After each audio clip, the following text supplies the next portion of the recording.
Bismillahirrahmanirrahim. Assalamualaikum warahmatullahi wabarakatuh. Perkenalkan, nama saya Nurtanah Fatunisa dengan NIM 12220800071 dari kelas 3B. Di sini saya akan mempresentasikan tentang logical fallacy atau sesat pikir. Logical fallacy. Kata fallacy berasal dari bahasa Latin, yaitu fallacia deception atau dalam bahasa Indonesia, tipu muslihat. Kenapa logical fallacy disebut tipu muslihat? Karena logical fallacy biasanya menipu orang yang mendengar argumen tersebut. Logical fallacy sendiri sebetulnya merupakan kesalahan berpikir yang memiliki karakteristik. Karakteristik logical fallacy yaitu yang pertama, harus terdapat kesalahan dalam logika berpikir. Yang kedua, harus bisa diterapkan terhadap argumen. Baik itu argumen secara keseluruhan maupun interpretasi dalam argumen. Yang ketiga, harus memiliki kesan menipu, di mana orang biasanya tertipu dengan argumen-argumennya meskipun terjadi kesalahan logika. Dengan karakteristik tersebut, kita bisa mendefinisikan bahwa logika fallacy itu adalah argumen yang salah dalam logika berpikir yang mampu menipu orang yang mendengar argumen tersebut. Menipunya itu kayak gimana sih? Di sini saya akan mencontohkan seperti tipu muslihat, ancaman pada pembicara. Seorang siswa mengusulkan perubahan positif di sekolah. Respon tipu muslihatnya, jangan usulkan perubahan itu, nanti kamu dianggap sebagai tokoh anarkis dan dipandang sebagai pengacau sekolah. Nah, pada percakapan tersebut, menggunakan ancaman bahwa mengusulkan perubahan akan menyebabkan konsekuensi ekstrim yang tidak rasional atau berlebihan. Bagi orang yang tidak paham tentang logika fallacy, mungkin akan terjebak dalam argumen ini.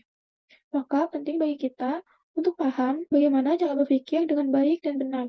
Jika kita tidak memahami secara cara berpikir dan cara mengidentifikasi logika fallacy, kita bisa tertipu oleh orang-orang yang mencoba mempengaruhi dan mengatakan argumen yang sebenarnya salah secara logika.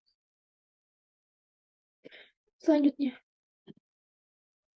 di sini saya akan menjelaskan tentang 6 jenis sesat pikir yang umum terjadi. Yang pertama yaitu hasty generalization atau over generalization. Hasty generalization adalah ketika kita menggeneralisasi suatu sampel kejadian yang biasa ke skala kecil ke dalam skala besar. Contohnya, kita ketemu 6 anak kelas I yang semuanya nakal. Dan di situ kita mengambil kesimpulan bahwa anak kelas I anaknya nakal-nakal, padahal situasi itu belum tentu mencerminkan karakteristik anak kelas I secara keseluruhan. Nah, ini dinamakan hasty generalization atau terlalu cepat menggeneralisasikan dengan sampel size yang kecil. Yang kedua yaitu circular rationing, yaitu sesuai dengan namanya circular, yang berarti berputar-putar. Jadi pengambilan keputusan yang berputar-putar atau memiliki argumen yang berputar-putar, tetapi tidak menyatakan bukti atas klaim yang dikatakan. Contoh sederhananya yaitu ketika ada orang yang mempertanyakan ayam atau telur duluan. Lalu setelah itu muncul argumen-argumen yang tidak ada habisnya dan berputar-putar. Yang ketiga, yaitu slippery slope adalah ketika suatu langkah kejadian akan membuat langkah-langkah lain yang panjang yang akan menimbulkan efek yang signifikan. Contohnya, Dewi tidak memiliki pensil, maka Dewi tidak bisa menulis materi pelajaran. Tidak bisa menulis materi pelajaran, Dewi akan minim informasi. Dari kesulitan mengerjakan tugas. Kesulitan mengerjakan tugas, nilai ujian Dewi akan jelek. Nilai ujian jelek bisa saja tidak lulus sekolah. Lalu, tarikan kesimpulannya, dari slippery slope, jika Dewi tidak punya pensil, maka Dewi tidak bisa lulus sekolah. Argumen ini sekilas masuk akal, tapi sebenarnya tidak logis dan juga terlalu simplistik dengan step yang terlalu banyak sehingga akhirnya penulis tersebut membuat kesimpulan yang simplistik bahwa ketika Dewi tidak punya pensil, maka Dewi tidak bisa lulus sekolah. Yang keempat yaitu strawman. Maksud dari strawman adalah ketika kita menciptakan sebuah target strawman atau target palsu yang berupa argumen baru. Dan argumen strawman ini juga merupakan argumen buatan yang sebenarnya tidak disampaikan oleh halawan, tetapi kita ciptakan sendiri untuk kita serang. Contohnya dia berargumen, jika minum banyak soda dan makan makanan junk food tidak baik untuk kesehatan. Lalu lawan bicara Dewi akan menganggap bahwa Dewi merupakan orang yang tidak open-minded. Bahkan bisa saja mereka menganggap Dewi membenci orang-orang yang minum banyak soda atau makan junk food. Yang kelima ada ad hominem. Ad hominem adalah ketika argumen yang diberikan ditunjukkan untuk orang yang menjadi lawan bicara, bukan argumennya. Jadi yang diserang itu karakteristik pribadi lawan bicara. Contohnya adalah ketika Dewi beranggapan bahwa diet yang benar adalah diet yang sehat.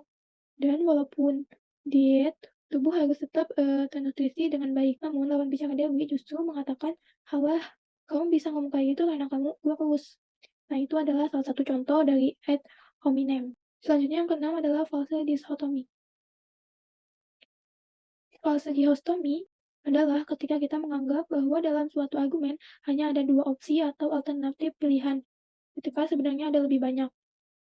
Contohnya, jika Dewi tidak mendukung partai A, berarti Dewi pasti mendukung partai B.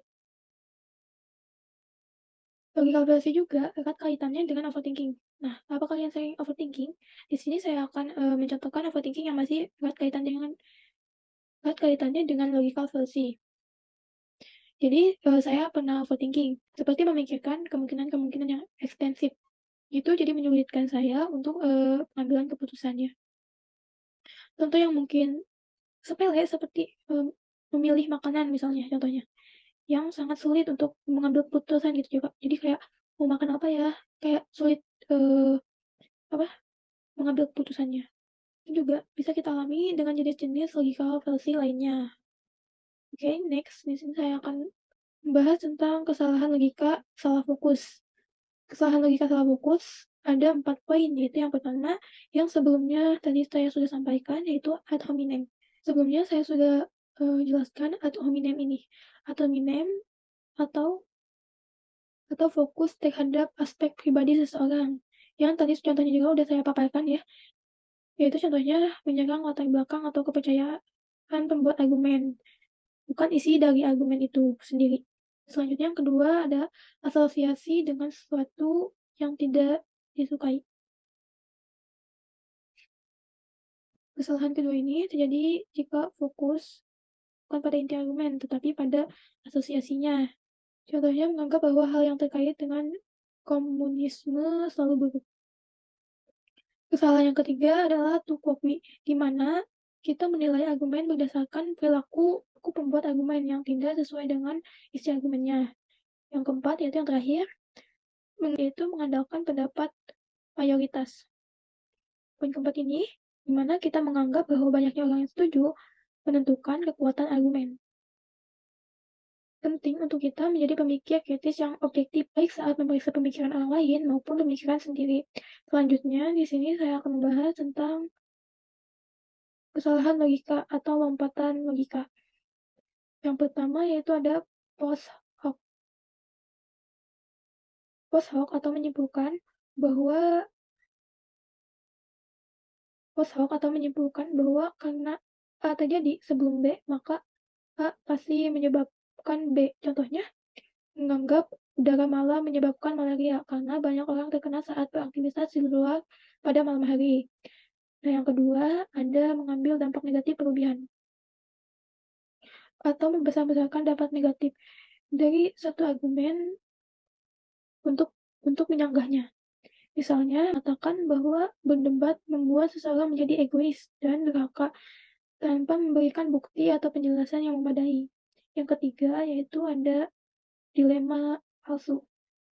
Dilema palsu yaitu di mana seseorang hanya memberikan dua pilihan padahal masih ada kemungkinan lain. Nah, itu sama ya sama yang sebelumnya, yaitu diatomi, itu sama, hampir sama ya. Contohnya, menganggap slogan dari rumah kosong sebagai bukti kebenaran makhluk halus, tanpa mempertimbangkan kemungkinan lain. Selanjutnya yang keempat yaitu argumen dari ketidaktahuan, atau menggunakan ketidaktahuan sebagai penjelasan. Ini terjadi ketika seseorang menyatakan sesuatu, benar atau salah, hanya ketika belum bisa membuktikan. Misalnya, tidak percaya pada keberadaan alien, karena belum ada bukti konklusif. Untuk menghindari kesalahan-kesalahan ini, penting untuk memeriksa argumen kita sendiri dan memastikan premis-premisnya sudah lengkap. Jika tidak, kita perlu menambahkan premis atau mengubah kesimpulan agar lebih kuat. Mungkin hanya itu yang dapat saya sampaikan dari presentasi tentang logika basi ini. Terima kasih. Wassalamualaikum warahmatullahi wabarakatuh.